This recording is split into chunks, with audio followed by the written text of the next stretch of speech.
You know, sometimes with smartphone photography, we are pushing against the limits of what is physically possible with such a compact device, but that's forcing us to find creative solutions to get the shots that we want. And that is exactly the position I find myself in right now in front of this massive building.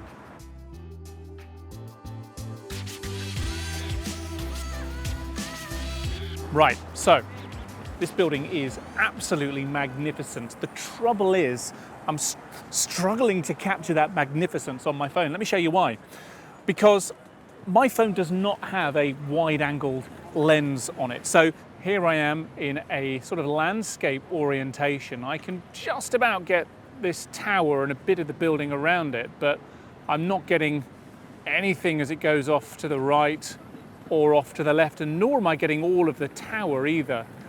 If I go vertical, hooray, I can get all of the tower, but now I've got even less of the building on either side, which isn't really what I wanted.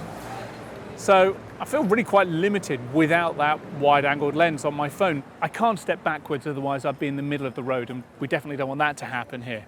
So what I really want is a way to capture both the best of the vertical and of the horizontal, and maybe get a little bit more horizontal to the side. But without a wide-angled lens, I'm going to struggle to do that. However, there is a little trick that you can deploy.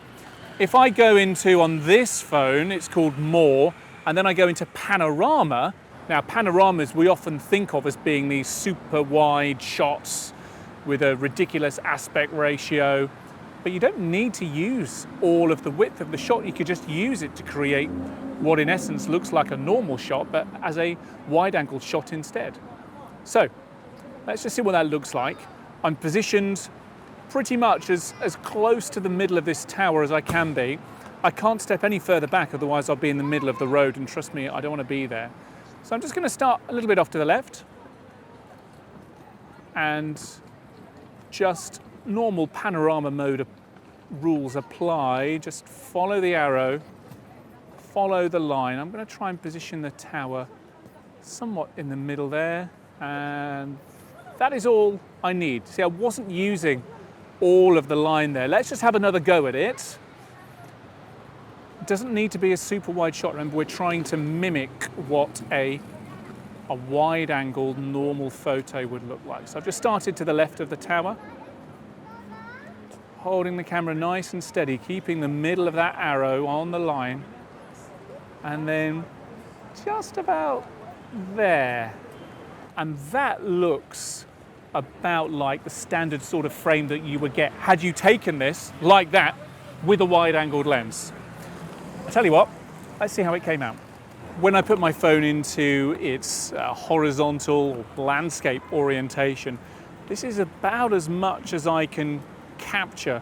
I've tried to capture the top of the tower here in the middle. You can just see the tops of the turrets almost, but by doing that, I lose the bottom. The building doesn't feel particularly grounded, and I know there's a lot more beneath the frame that I'm losing. And also, really, I'm not getting a great deal of width here either. So as a shot to try and capture the magnificence, the scale of this building, it doesn't really work for me.